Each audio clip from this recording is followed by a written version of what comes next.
Travis. Is that sit next to you?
Thank you. So good evening, everybody. Welcome to this particular event. I am Roberto Cursi, Dean of the Business School of Business here at Dominican University, and on behalf of my colleagues, we welcome you to this 2025 Global Speaker Series event. Okay. With that, I would like to provide a little bit of background and some introductions to some speakers tonight, and then we'll go from there. But each year, we invite business leaders to share their journeys, life lessons, and success stories with our students and the community as part of this special event. I'd like to thank you for joining us this evening as we welcome Dominican's alum, Mr. Klaus Thalmann Ramos, as our 2025 Global Business Leadership Award recipient. Rather than our traditional lecture, today we have invited Klaus to have a casual conversation with us about his professional journey and the lessons he has learned building a global career. As a federally designated Hispanic serving institution, Dominican University has developed a commitment and a model to provide outstanding education to a diverse student body that includes a large percentage of Latino, Hispanic students. Dominican is expanding access to quality college education through scholarships, reducing equity gaps in retention and graduation levels, and creating pathways to professional careers and graduate education. We are proud to be recognized as #1 in social mobility in Illinois in the most recent US and World Report rankings. Since 1977, the Bachelor School has dedicated itself to educating ethical business leaders empowered to serve their communities and society. The Bachelor School offers a distinctive blend of business education, experiential learning, and career development.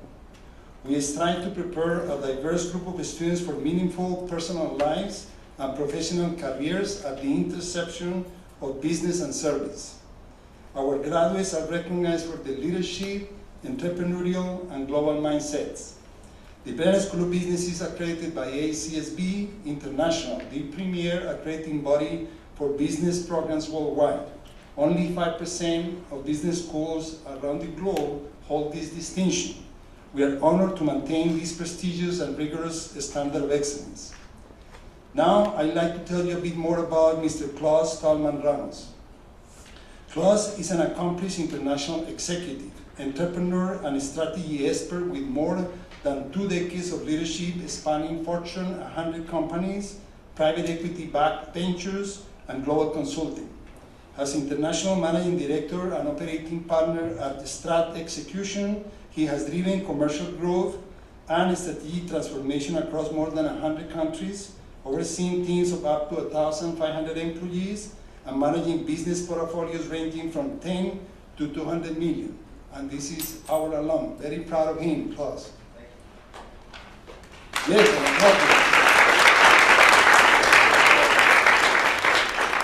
Klaus began his journey in the US at Dominican University as a student and a soccer player, while supporting himself economically by engaging in multiple jobs. Since then, he has built a career that has taken him around the world, and with a primary focus in Latin America, Europe, and the US. His professional journey includes leadership roles in corporations such as IBM, BEA Systems, a software company that was later acquired by Oracle, and Toll Europe, which is a company in the voting systems, correct? In the voting systems in public organizations and countries.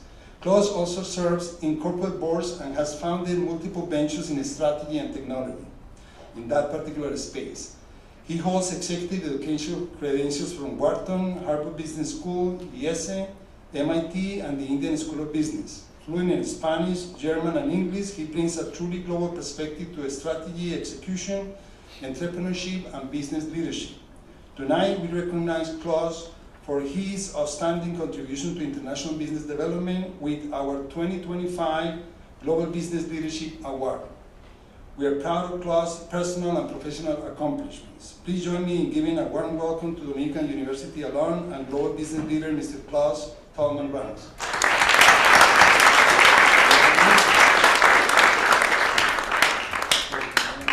Make yourself comfortable, please.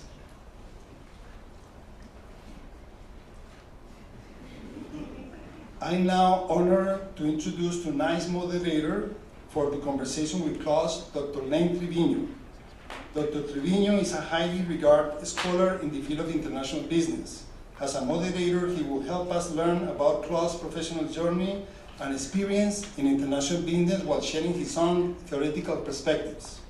Dr. Trevino is Dominican University's 24-25 holder of the Norm and Ruth Carroll Endowed Sharing Business and Economics. Len joins us from Florida Atlantic University, where he holds the position of SBA Communications Distinguished Professor of International Business and Director of the International Business Programs. With a PhD in International Business and Strategic Management and an MBA in Marketing and International Business, both from Indiana University, Dr. Trevino has built an impressive career in the intersection of global strategy and academic research. His contributions to the field have made him a sought-after voice in international business, as we have been fortunate to benefit from his insights and research expertise this academic year.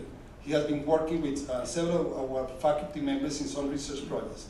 Please join me in welcome Dr. Len Trevino as tonight's moderator. Thank you.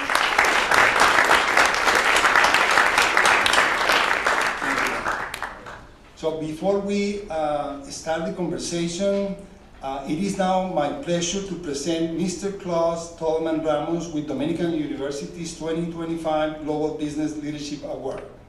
Klaus. Thank you.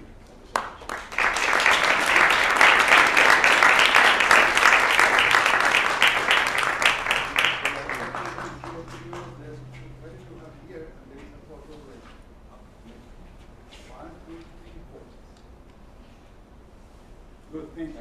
Appreciate it. Please have a seat. You want to put it here as here, guys? You want to put it shoulder? Now with the step is not working out. There. Good. Thank you. Okay. Working? Good. That's the right lights. Okay, so we're gonna have what we call a fireside conversation, absent the fire. I've done 2 fireside conversations in the last week and nobody gave me any fire. So thank you for allowing me to be here and help moderate this conversation with one of your very distinguished alums. So the way it's going to work is we're going to go through the questions, and then about 7:15 or so, we'll have exactly 15 minutes for questions, if any of you have. So please write them down and remember them, and there you go. So Klaus, I'm curious, can you share what led you to choose Dominican University and how your experience, whether through professors, as I've met many of them, courses, or campus life, helped shape your career path? Well, I was fortunate, very fortunate, to be able to join Dominican University because I was drafted by the soccer team, by the soccer program. And this was a life-changing event. When I came to Chicago, I did not have the resources to be able to study a career, especially in a private university. And thanks to the soccer program, I was able to get a scholarship and join a life-changing event, which is being able to study in the US. Across the years in the US, and especially in Dominican University, I realized that thanks to being in this university, I became an ethical leader. And it sounds like a buzzword, but it is not just a buzzword. Value-based leadership, I think, is becoming a big trend, because this world right now, you know how this world is. It's a little bit upside down. And all during my entire career, being very clear on my values has helped me to manage teams. And that I learned it, especially starting here in Dominican University. It's not only the business ethics class. You know, it's the people, you know, it's the staff, it's the nuns who are part of the everyday life. I felt that as an individual, it was a transforming experience. Yeah, that's right, Klaus. And similar to many of you, I went to a Catholic university for my undergraduate education just down the road at University of Notre Dame. So I was also had 8th grade, all kindergarten through 8. I was at a Catholic school, so I know all about the ethical formation. And Klaus is correct that the world needs some more ethical leaders. So you'll be in a good position once you graduate. Let's move on then. Klaus, you described your journey is undoubtedly full of valuable lessons. I'm sure you can think of many, but could you walk us just through a couple of them, some pivotal moments, how you learned from the lesson, and maybe how it pivoted you for additional movement in your career? I think I can talk about 2 very big pivotal movements in my career. The first one, of course, was coming to Chicago and experiencing a change in mindset. And this was thanks to the Hispanic entrepreneurial community that welcomed me, mentored me, and taught me the values of entrepreneurship, which were ambition, resiliency, and being thankful. And the place where I come from, at the time, Spain, Europe, this was not embedded in the culture. The only way that you can embed this in the culture is if you come maybe from an entrepreneurial family, or whether your parents have had like very good white-collar jobs. But I come from a blue-collar job family. You know, like I did never breathe this type of culture. When I came to Chicago, I was always thinking small. Of course, I was brave enough to come, but my initial game was thinking small. And after I met the Hispanic entrepreneurial community in Chicago, I started to understand that I could play big. And that was a big life-changing event. Changed my attitude, everything. The second pivotal moment was when I graduated with my bachelor's and my MBA. I got a great job lined up. I had an H-1B visa waiting for me, which is the next step to become a green card. The dream of any immigrant in the US is to become a green card holder. And I had another opportunity with the company, which was not directly offered to me, but I stepped up for it, I requested it, that was going to help me to build an international career. And that was again thinking big, being bold, going forward, chase your dreams. So I renounced to my H1B and I went straight for an international career. And it paid off really, really well. I mean, I met many countries, I traveled all around the world. I was averaging 100,000 miles per year. I was going, at first I was managing Latin America, then I was managing Europe. At some point I went into the Middle East, to Asia. I mean, if I wouldn't have taken that big, bold step, believing in myself and thinking big, I would have never been able to make it. Interesting, but there's one thing about thinking big, but I think as an entrepreneur, you have to be prepared for failure. Yeah. Just quickly, maybe, have you had some failures? Oh. Well, I was going to mention one, but I had a couple. I mean, for example, one thing I learned from sports was to be able to bounce back. You know, I mean, I had failures. For example, when I was becoming a leader, I had some failures in leadership. And the first thing I learned as a leader was about self-awareness, and I will develop that later. But this is a big lesson.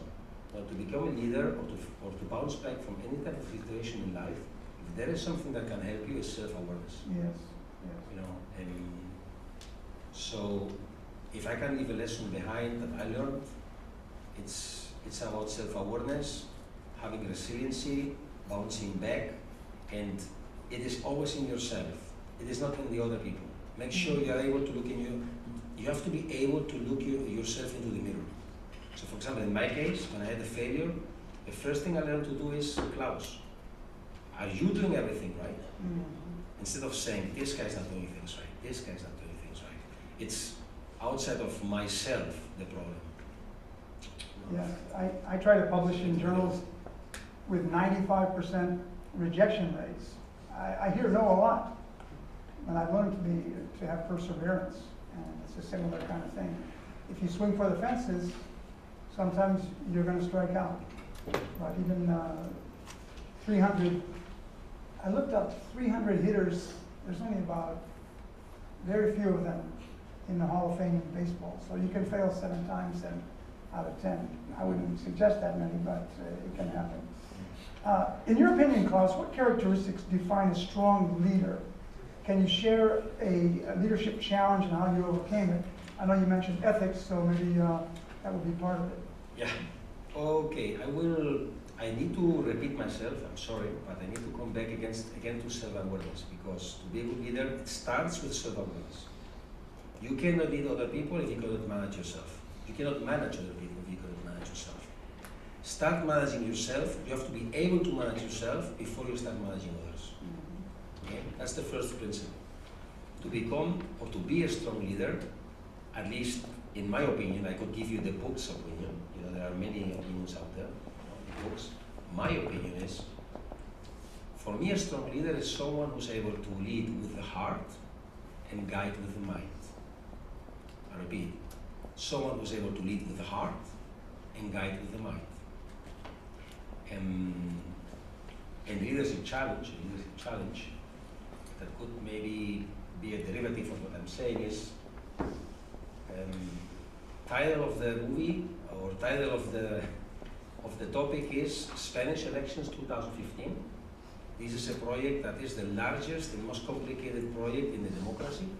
We're talking about consolidating the results in an entire nation of all the votes of 37 million voters, 22,000 people working outside in the field, national TV, international TV,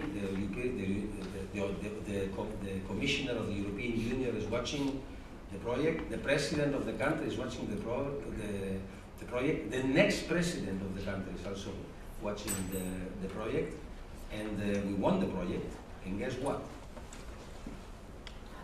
We get the competition, who was the incumbent, filed against us a legal complaint, and according to the law in Spain, we cannot start the project until this is solved. So a 6-month project became a 2-month project. Imagine the pressure. So I was faced with two options. We do the project, we face a lot of risk, but if we don't deliver well, the public scrutiny could kill the reputation of the company. Or we take a step back, we pay a big penalty, but also there was going to be a big impact in our reputation. But if you take the step back, the incumbent could do the job because they have been doing it for 4 years. They're a monopoly. They basically won the coup.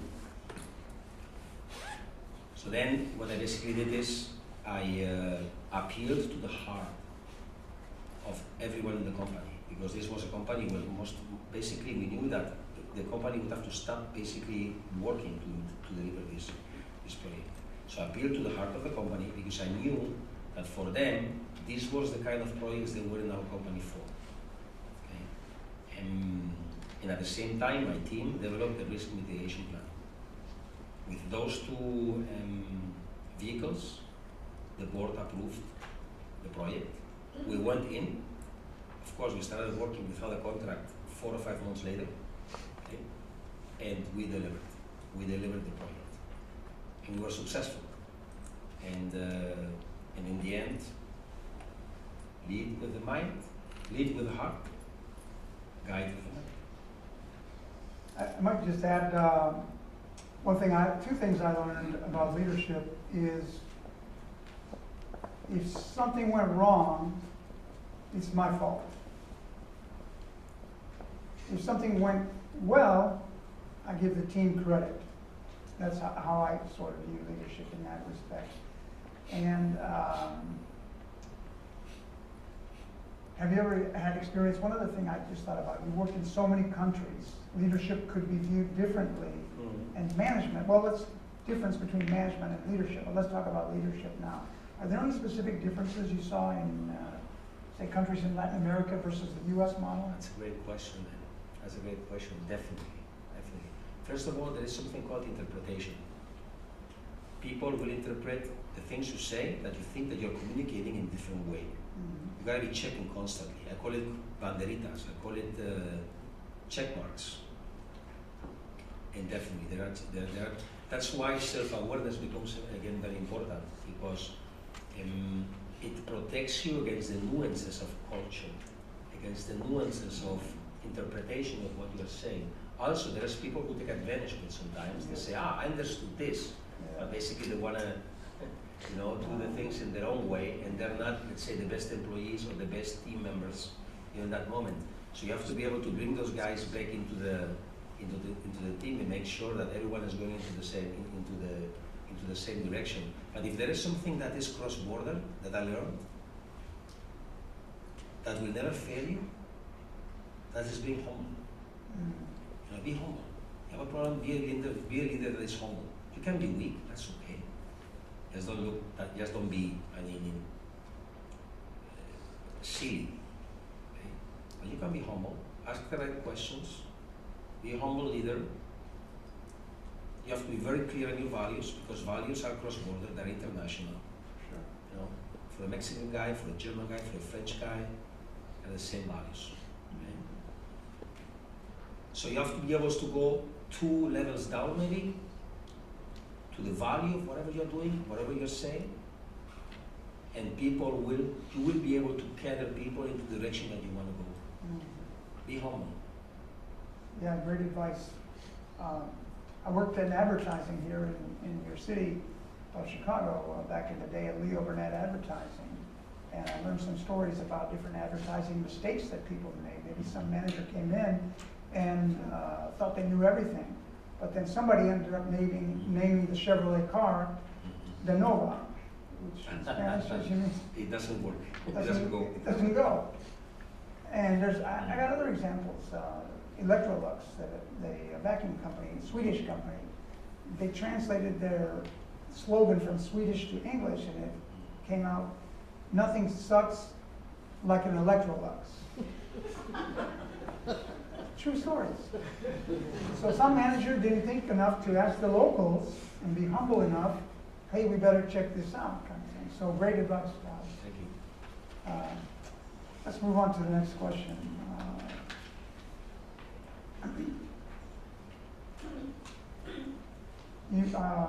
What skills, mindsets, or strategies do you believe are essential for future global leaders? Well, that's also a good question, and I think what makes the difference in that question with another question is the word global. A global leader is someone who's constantly facing change, Even though you think that in the country of origin you are controlling all the information, as soon as you are in a multi-country type of leadership position, you're going to be facing change. And the more countries you face, the more change you're going to face. Okay? And first of all, don't ever take nothing for granted. Don't ever take nothing for granted. That's a soft skill. But going back to the question, if you're going to be always facing an environment with constant change, you got to master two things. You have to be able to anticipate. In order to anticipate, what has worked for me is that I have embraced a lifelong learning strategy. All my life, I'm learning. That's a way that helps me to read the world much better. You can read the boardroom, you can read the world, you can read the macroeconomy, you can read the microeconomy within the companies. You have to be able to anticipate. You won't be a global leader if you're not able to anticipate. And to be able to anticipate, you gotta be highly educated in what's happening in the world. So you have to embrace lifelong learning. Lifelong learning, I remember I heard that that was one of the themes of our graduation at Notre Dame. When I graduated, I don't want to learn anymore. I spent 4 years studying a lot, and I don't want to take it easy for a while. But it's true. You have to keep up. The publishing game just keeps getting harder and harder and harder. And it's because so many new areas of the world have entered into the publishing game, the Indians, the Chinese, and it's become increasingly difficult. So you just have to learn new ways of doing things, methods, etc. But I wanted to mention one other thing. You talked about the complexity of the international business marketplace, and that reminded me of one of the grandfathers of the international business field, which is a guy named Stephen Hymer, H-Y-M-E-R.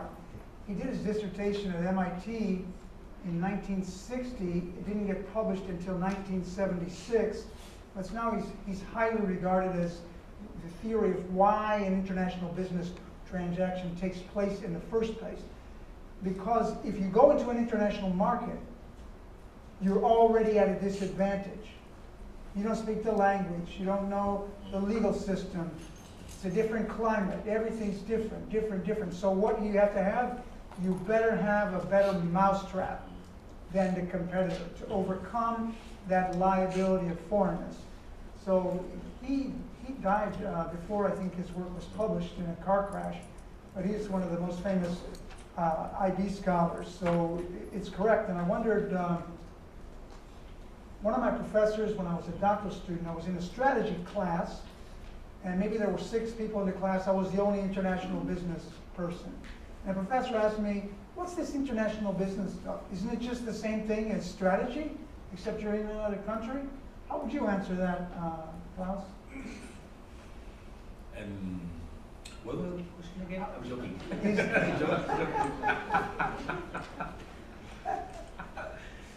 Have some fun, right?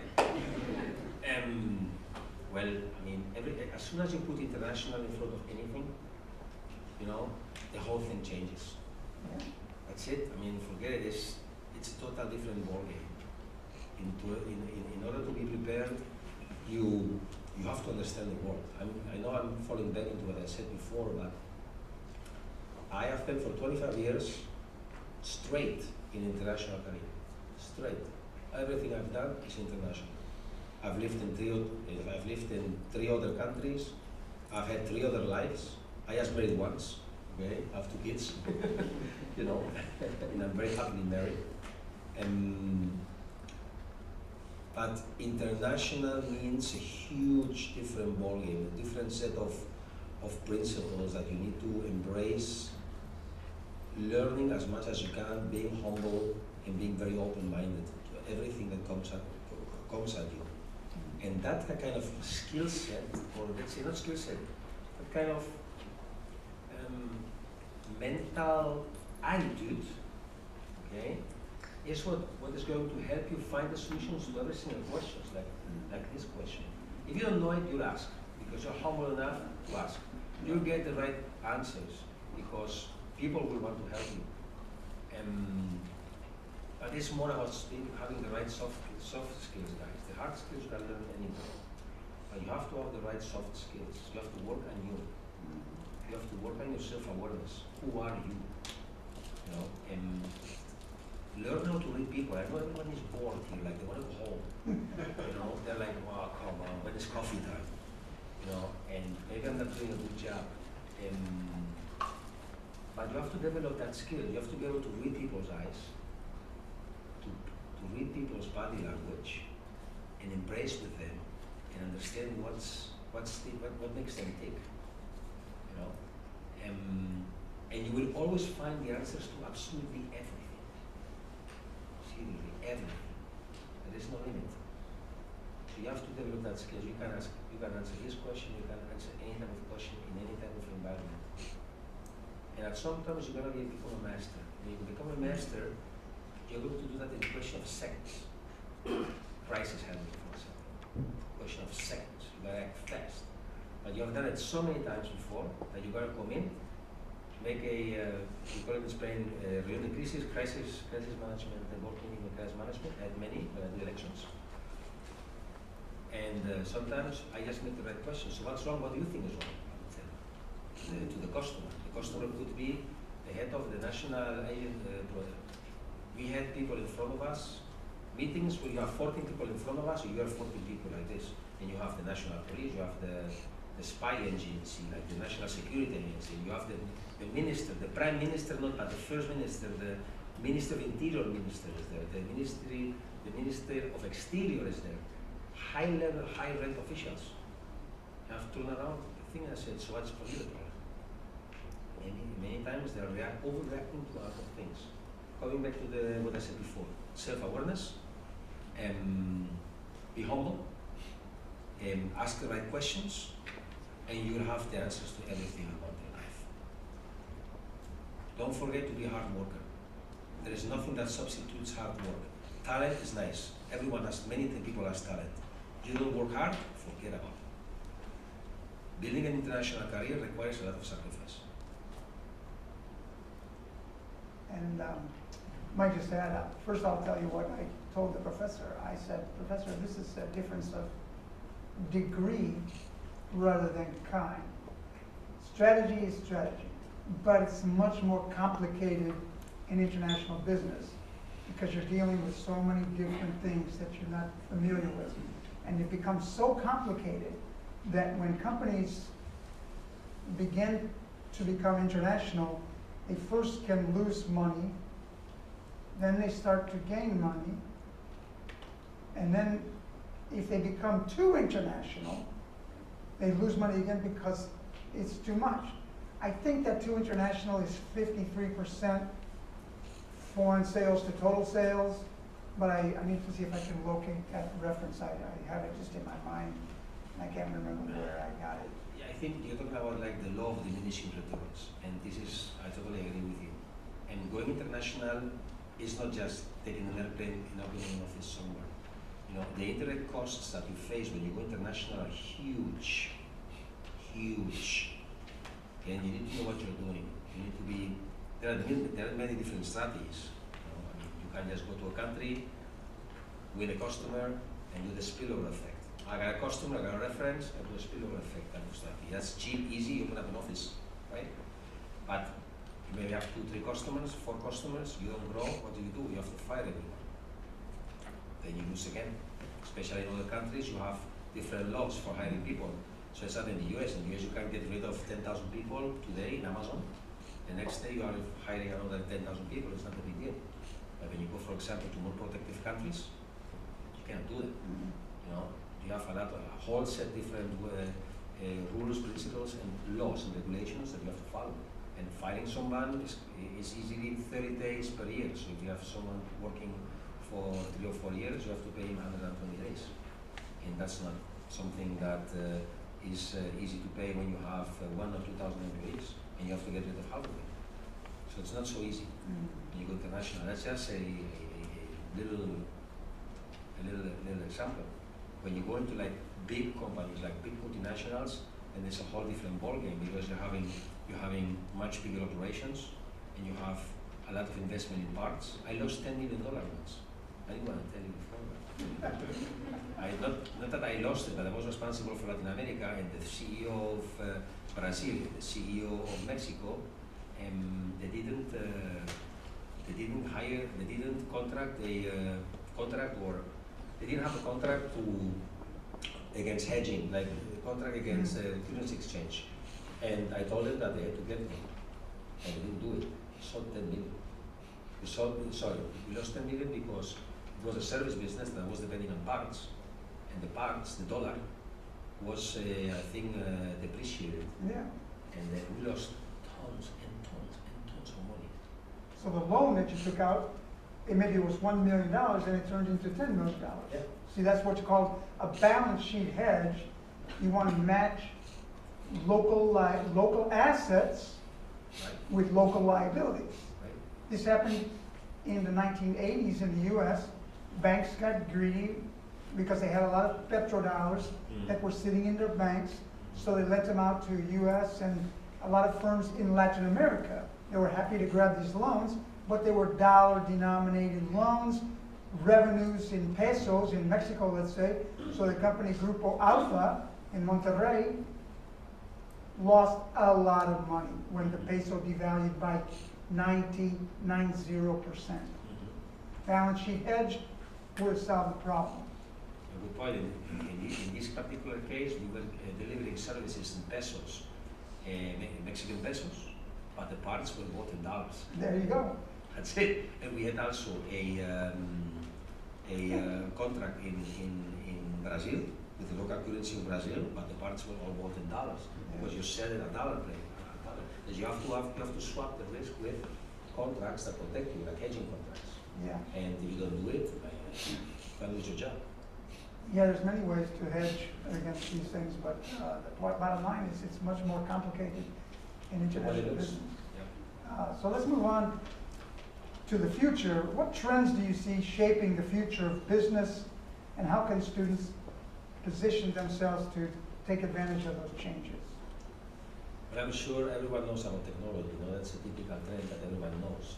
Everyone is now saying, how will AI change my job? Will I be replaced? We have good news and bad news. My personal opinion, you can get more technical if you want, but my personal opinion is that everything is changing right now. Technology is changing absolutely everything. There is going to be, I have a friend who's from MIT who wrote a book that is called The Death of Death. And basically what he says and what I say as well is there is going to be far more advancement in the next 10 to 15 years in every single job than in the last 50 years. Okay? You have to be aware of that. So if you're going to be facing a lot of change in your profession and you're still studying, if I were in your shoes, I would start identifying early what are the technologies that are really affecting your future profession. If you're going to be an architect, if you're going to be a writer, if you're going to be a doctor, an engineer, start now identifying the technologies that are going to start shaping your environment and start getting familiarized with it. Get prepared, anticipate, like I said before. So for me, it's like I said before, it's lifelong learning. It starts now. This is a great university that are preparing you to use your brain. This is not your last education. This is just the beginning. This is the stepping stone. And you gotta prepare yourself and understanding everything that is around you that is moving. Not only going and reading the textbooks. You gotta go far beyond that. Explore your field of study early, very early in life. Good advice. I find that I've become very curious in my career, and I chose the right career. I like to write. I like to write stories and theory. So far, I don't think AI can do what I can do, but it's early. Who knows where it will be in 5 years, 10 years, some things to think about. The last question, Klaus, is how is your passion?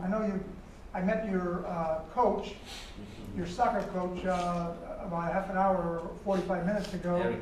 And he's been here 30 years by my calculation, 1995, and you were maybe in his first team? I was in his first team. Yeah, so I know you're interested in sports. I also love sports, both doing them myself and following sports. How has your passion for sports influenced your leadership approach? I know you told us about ethics and the foundation that was laid by Dominican here, but how about sports? What did that do for you? To me, there is no difference between the locker room and the boardroom. There is no difference. In a team, in a sports team, you have to be results oriented. In the boardroom, you have to be results oriented. You have to be a team player. In your sports team, you have to be a team player in corporate America. You have to work for the bigger good of the team, helping a teammate to score, working for the teammate to do maybe hold the medal, that's fine. You can be the top scorer. You have to sacrifice yourself for the team, for the bigger good. You have to do the same in the company. You have to be able to bounce back in sports. You gotta be able to bounce back in the company. When I came to this soccer team, it was tough because the first year we were losing every game. The second year we were losing half of the games. Hey, but the third year, we bounced back, and you know what? We were the champions. We won the conference. Because we knew as a team that once we had a good leader, and once we put our act together, we were like brothers on the team. We went out there to fight and to win. And to finish this, the last maybe idea is winning and losing. It's very important. Of course, you want to be a winner. Sometimes you have to know how to lose. If you learn from losing, if you don't learn from losing, if you don't develop the skill of learning from losing, you're not going to be a great winner. You're going to win a couple of games, or you're going to be able to win sometimes. But if you're going to be a concurrent winner, you got to learn from losing. So in the sports arena, I've played sports myself at the university level in volleyball, and I like some other sports as well, long distance running. But I also I grew up in South Bend, Indiana, and went to Notre Dame. So you can imagine I'm a pretty big Fighting Irish fan. I think this is safe country here in Chicago. There may be a lot of Illinois fans, I'm not sure. But I've seen a lot about leadership in the last several decades, because I don't think we've had a very good coach since Lou Holtz left in 1997. We've had a number of coaches until the last 3 years. Marcus Freeman is our new coach, and I can see the way he relates to players. You hear a lot about, is he a player's coach? That doesn't have the best connotation, but he might be a player's coach, but he knows how to do all facets of the game, and he's a tireless worker, and I think he's a good, kind, family man, and he's not fake. And I contrast that with the last coach that we had, who's now at Louisiana State University. Wasn't a big fan at all. He's won more games than anybody at Notre Dame. Didn't come close to winning a national championship. But more importantly than that, his actions, throwing players under the bus rather than taking responsibility himself, didn't sit very well with me or other people. So leadership is very important in the business environment as well as sports. Fully agree. Yeah. So we're just about right on time to head into the Q&A part. So I hope you have some questions. I know we have some coming online as well. So the way we'll do that is if you raise your hand, I'll call on somebody, and then one of our volunteers or students will come out and bring you the microphone, and then Klaus will answer the question. Yeah.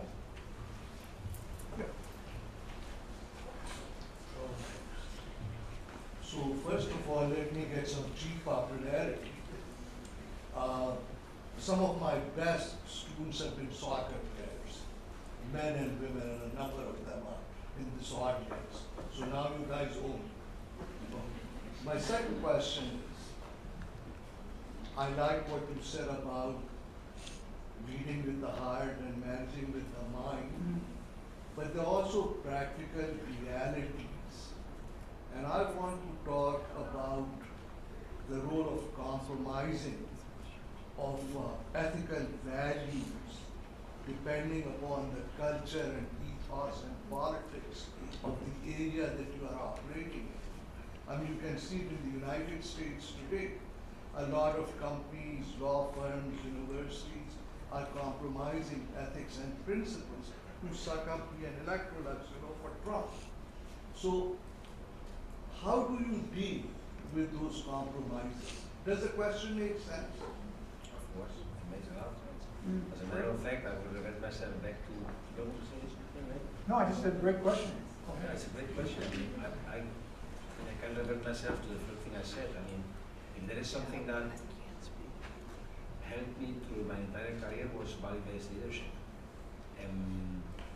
I just don't, maybe I should say a bad word, I don't give it, sorry for, but I'm not gonna compromise my values. Yeah. That's it, that's simple. And it also depends of who is doing it. Maybe another guy is doing the same thing, he's trying to do the same thing, but he's not able to communicate or to bring the message across like me or like somebody else. But I don't compromise with those things, those are my red lines. But I have had to develop a certain skill, of course, to because in the end you have to end up convincing people, right? Even the guys who are the bad guys, you gotta convince them. Okay, so I had cases where maybe, for example, a very concrete case. I had a CFO, I was in sales for like 5 to 10 years. And the CFO thought he was the owner of the truth and he was applying his own values. So some sales guys were lazy. I said, welcome to the team. Sometimes some sales guys are lazy, but you know what? The sales guy has to bring in results. And I don't care if he's sleeping in Sao Paulo or he's in a swimming pool, taking a caipirinha. I said it like this to the CFO. He's bringing in the results. He's bringing in the results. But he was trying to scam the commissions. Basically a guy. I've been always in very complex businesses where you have hardware, software, services. You have many different moving objects at the same time when you sell a project. So it's easy to play with these things because many times the commissions are built in a way, the incentive plan is built in a way where they're so complex that a good CFO can play around with things and they say that your margin was lower than what it really was and I'm going to pay you less. And so this is one of the typical things I'm always facing in sales. People who have never been in sales, they think that they have the absolute truth, and many times they, especially on the financial side, happen that they scam. That's it. It's the right word. Maybe it's not the wrong word. Sorry, my French. But so I, as a leader, have to be looking out for my team. That's my job. This guy's working and someone is scamming his commissions. I gotta be able to tell. My guy has to be out there fighting for the business. And sometimes I let it go. One of the guys is a little more lazy, but maybe he had a bad year. Maybe he had a family issue. They don't understand that. Maybe the guy this year is down, he's not working so much. Yes, he's maybe not working so much. But he's going to be 50–60% of his quota this year. And then it's slipped. I'll find the sales somewhere else. But I'm not going to kill the essence of a good team just because one CFO is telling me that he doesn't want to pay his commissioner, or he wants to pay less, or me as a leader have to convince him to take less money because he was lucky. Let's say it didn't work that much, and then all of a sudden he gets a bluebird. Bluebird sales says it's not in the pipeline, and all of a sudden, boom, it appears from somewhere. It's because the customer just wants to buy, it's not being sold. So they apply their own values there. But my value is that if someone is in sales, he can lose his job anytime. Just by taking that risk with the company, okay, if 1 year is lucky, he's going to get paid for being lucky. Okay? And for me, the values are very simple. He is doing a good job. Maybe he's not performing very well this year. I know he's going to come back next year. I'm going to keep him in my team. The values of the other guy is, no, let's fire him, or or let's pay him less, or scamming in his commissions, and no way. As a matter of fact, I sent a letter to the CEO of the company. I was the managing director of a full business in Europe. And it was a private equity, a venture capital backed company. So at some point, I said to the CEO like this, I said to the CEO a letter. Of course, I ended up like 1 year later leaving the company. But I said to the CEO, you are not the owner of this business. You are an employee, just like me. I would appreciate your help in getting my team paid. My team was my team was the best performing team in the company worldwide. So the US was performing worse than us. Latin America was performing worse than us. Asia Pacific was performing less than us. Europe was #1 in revenue, profit, 5 consecutive years. So I sent this letter to the CEO, and I said, if you cannot talk to the board, because 1 year we were performing very well, but the rest of the company was not performing very well. So they said, we're not gonna pay anyone commissions. I said, no way. My team brought in the deals, my team brought in the revenue, my team is getting paid. And if not, you're gonna give an explanation. You CEO come to my team, to every person that you're not gonna pay, you are gonna give them an explanation. And I sent that in a letter, writing, because I was standing up for my team. So that's the answer. I don't take it, period. Good question. And I would point out that either today or yesterday, Harvard said no. Yes. $2 billion, no. You're not gonna bully us. And so hopefully that's one of the, future schools can say the same thing. As an academic, I don't really want to be told what I'm supposed to research. I'll give you just a 40-second example of what happened. I do research on gender and advancement, women in the workplace. I'm a scientist. I don't have opinions. I do empirical studies with impeccable data published in top management journals, Journal of Management, Journal of Vocational Behavior, Human Resource Management Journal. One of my co-authors on 2 papers that have not been published yet, she sent me an email message a couple of weeks ago, said to take her name off of 2 papers where she's put in substantial work. Why? She lives in Malaysia. Her husband and she own a house in Washington State, maybe outside of Seattle, and she was detained in the airport for 2 hours. I didn't get a reason why, but she just said she was afraid to publish this kind of research. I'm like, this is not the way it's supposed to work. We fought this battle 1,000 years ago so we could get tenure, so we could research what we want to research. Now, don't lie, don't cheat on numbers, but gosh, I can try to find out how the world works. Okay, no diversity, equity, and inclusion. Okay, what about us having a true equitable meritocracy rather than there's discrimination? How are we going to deal with that? Anyway, I don't want to go too far afield there, but let's jump into another couple questions. Yes.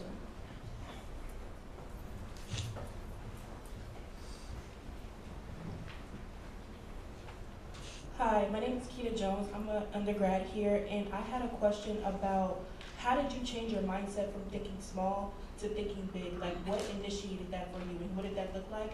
And then how did you persevere through the failure? Because when you fail, it could feel like, okay, I'm going to give up now. I have too much self-doubt, but you didn't do that. So what did you do in order to persevere through all of that? I love that question because I like to talk about it. I was very lucky because I will tell you, his name is Sheldon Diaz. His name is Sheldon Diaz. He mentored me, and he taught me about the values of entrepreneurship when I came. I call them the values of entrepreneurship, but you can call them anyways. It's the American dream. When I came to the US, he taught me about ambition, resiliency, and being thankful. And of course, I mean, these are universal values, right? But when you apply them to your career, or to a business, or to your personality, they become very strong. And it was not only, he didn't come in and say, here is a board, I'm going to teach you something. No, it was within our conversations, and in the way he was, his attitude was, he was an entrepreneur. And when I learned that, that was a change in mindset, because as a matter of fact, I was much more critical of myself. If I made a mistake, I was like, oh no. I was hard on myself. And I became not so hard on myself. I said, so what did I do wrong? What can I learn? Let's do it good next time. For example, here in sports, I learned something very big about this. Here in the US, you fail in sports, you take a shot, you know, and you take an upper 90 and it goes to the let's say it goes to the sky.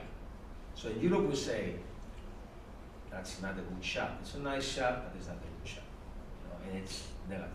Here, let's go, Pepe. Good job. Good job. Next time. Next time. We don't have over there the next time, at least in the 90s. So at one time, American kid, typical American kid, he comes said, and he hit in my butt. He hit me in the butt, said, hey, come on, next time. And I'm like, is the guy joking? Is the guy making fun about me? Seriously, I thought like that. No. The guy it goes from his heart. And the guy with his head, not with his mind, right? So I was like, this is different ecosystem. You are, what's your name? Keith Jones? Kira Jones. Kira, nice name. Look, Kira, you are in the country, you gotta appreciate this country, seriously. You have here the best entrepreneurial culture of the world. You know, you have, it is so positive. I know right now you have an issue here, whatever it is, you know. You have also geopolitics, you know, we have in Russia, everyone has issues. Don't give it. Don't ever give up your dreams. You know, and be very clear of what you want in life. When you're very clear of what you want, so you have your sense of purpose, whatever hits you, don't worry. You're not going to worry so much because you are very, very clear where you're going. Now, in the moment that you don't have purpose, you're going to fail. Then is where you're not going to be able to have the resiliency.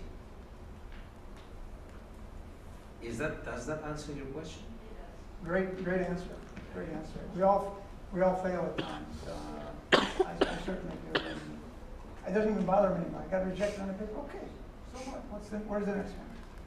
It's kind of a random process too. You have to be good and lucky in my field because there's so many people trying to hit your journals. Okay, we've got time for 2 short questions or 1 long one. So let's try to make them short. Just ask your question. Oh, okay. So you talked about how in order to manage yourself, in order to be a good manager, you need to manage yourself first before managing other people. Yes. How would you advise or kind of give advice to people who are trying to really manage themselves first before managing other people? Like, So where do you find that balance? You're managing others before to manage themselves, you mean? Okay. That's fine. Look, it happens too. And nothing is black and white in life. Things are gray. Yes, welcome to the gray life. And sometimes happens that you have not learned yet how to manage yourself and you start managing others. But you have to do it concurrently. You're not going to say no to a good job offer, right? You know what they say in America? You get the job and then you learn on the go. You know, fake it until you make it. There's another one, right? So go for it. I mean, do you believe in yourself? Are you sure? 100%? Good. If you believe in yourself, you should be able to believe that you're going to become a good leader. Do you believe that? Good. So it starts with that. Do you like people? Yes. Do you love people? Do you have a love natural love? Jack Welch. That's my quote. That's quotes of Jack Welch. Natural love for people. Do you like people? And that's it. You're a good leader probably. The only thing you need is to build a little bit of science into that. You know, but make sure that you look at yourself in the mirror. One is when you have a problem, you have a team, you're responsible for people. You have to think always. At least this is what I do. Did I do everything correct before to look at anyone else? Did I do everything right? And then if you do the right question and you really are humble, you're like, maybe here, you have to you have to watch your tone of voice. Things like that, even your tone of voice, the way you say things. You can offend someone just by speaking with a good-hearted idea. And that happens especially when you go international. There are rules, you know. There are a lot of cultural rules, things you don't say. In Mexico, you can say you have a problem with you. You have to say, I'm worried about something. You know, then everyone knows that there is a problem, you're worried, or there's an area of opportunity in this aspect of the business. Not that we have a problem in this aspect of the business, but that's something easy. You, by asking, you know. Believe in yourself, look at yourself in the mirror, okay? Learn concurrently if you have that type of challenge, and always you have to know yourself a lot. Learn how to know yourself. Maybe just quickly, we have one more. I had a general question. What was some of your specific responsibilities when you were working in other countries? Like, what was your day-to-day life? Well, we had many different days of life because I had many different responsibilities. For example, when I was a CEO in Mexico, take the company from 10 times growth. For example, on Monday, and Monday is for me administration work. The entire Monday, I have board meetings, and I mean, you have different levels of management. You know, not everyone is in the board, so I have different levels. So I had first line and second line managers. Okay? But sometimes I do one-on-ones. You know, because I'm also mentor sometimes, and they are not necessarily in the board. But Mondays would be administration, but I would always try to be on the street meeting customers, because high-level executives like to meet high-level executives. You know, so I'm doing the political job of the company. So ideally, I was only Monday and Friday in the company, and I was trying always to be Tuesday, Wednesday, and Thursday visiting customers. Not always possible, of course. And I would take calls and everything from the car or whatever. But 2 days a week administration, 3 days a week try to be with customers or trying to check visit projects, because you are visiting projects where you have people working. And me as a CEO, it gives me much more information than the guys on the board. Now, the guys when they meet me on the Monday, they know they cannot BS me. I'm there in the field. I'm breathing the business. And that is what made me successful, because I'm breathing the business. The guys who are working out there, they see me there. You know, they see that the first guy in the company, at least in the hierarchy, is there, breathing the business, living the business, knowing what's going on.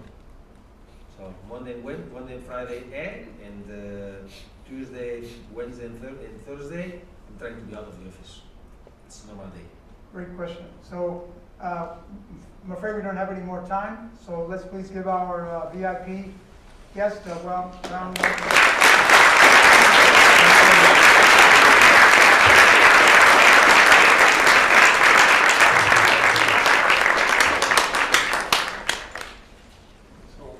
This was really a great conversation, and thank you, Len, thank you, Claude, for the great interaction that you have, and I took myself a lot of insights from this conversation, and I hope that all the students and those of you visiting us that are alums or community members also enjoyed this conversation and took away a lot of insights as well. Klaus, thank you so very much for coming from Spain to be with us today and for a few days. I appreciate you taking time of your busy schedule to be with us, and wish you continued success in the years to come. With that, I would like to request another round of applause for both of you.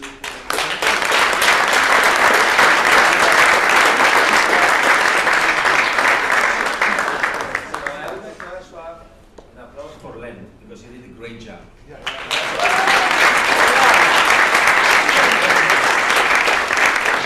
I'm lucky to have Len with us this semester as well. Thank you, Len. So with that, let me say thank you all for coming this evening, and I wish you the very best as well, and look forward to seeing you again in one of the next events this fall. Thank you.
Let me ask, where were you?